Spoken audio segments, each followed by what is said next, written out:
ราะว่า2-3 มื้อก่อนนี้อากาศร้อนหลายอากาศสูงถึง47 องศาเซลเซียสอากาศโอเค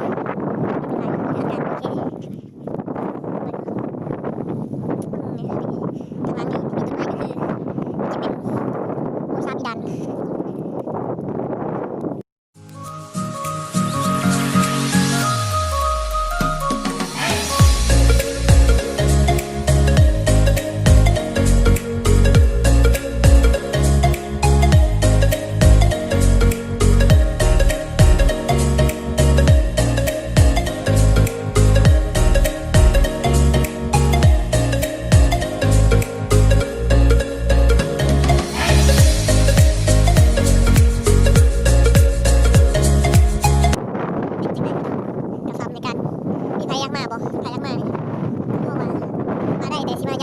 เพราะว่า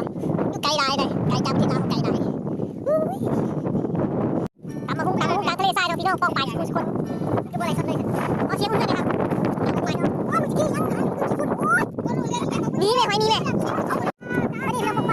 รับสายเพื่อนเราทำงานนี่ตามมาคุ้มเนาะตามมาคุ้มทรายอยู่ตามทะเลทรายเนาะสายยางกินกับมันจะได้ท้องสายยางกินปัปยาปักพอเลยไม่ต้อง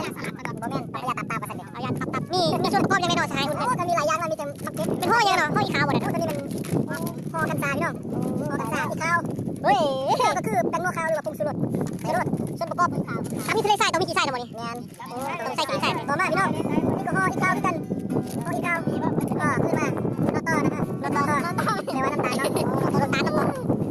เนี่ยพี่ญาตินี่ก็คือปลาจิโมเดนพี่น้องนี่ปลาจิโมเดนโอ้อย่ามาเมนเนาะปลายังมันแดงปลายังมันแดงกันแดงมันโอ้นี่ตอนเดียวเลยน้ำมันมืดเลยพี่น้องสิ่งที่ทำอะไรก็คือบอดอนนี่แหละโอ้น้ำปลาเดียวสลายเนี่ยโอ้